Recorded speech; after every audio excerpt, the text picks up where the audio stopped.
AutoNation is trying to be everything automotive, from sales to service to collision to parts, and we want to provide a seamless customer experience in the process. The most important thing is not technology metrics, it's business metrics. It means the ability for us to not only see the application servers that are running the applications, but the databases that are supporting them, the third-party services that are supporting them. We've been able to solve that with AppDynamics by getting a much deeper view and observe the actual business transactions that are going within an enterprise. Full stack observability is the ability to observe the behavior of a transaction all the way from the customer making a mouse click through all of the components necessary to bring that transaction to life. Having 360-degree observability of what's going on in our environment to get ahead of those issues before they happen is absolutely imperative.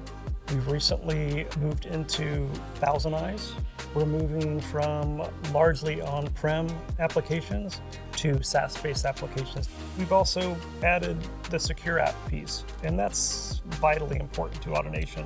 AppDynamics has allowed AutoNation's business and IT organization to work together collaboratively to deliver high-performing, high-quality solutions to our customers. Being able to look at this across the enterprise, being able to observe the entire stack, is basically every component that's required to deliver a peerless service.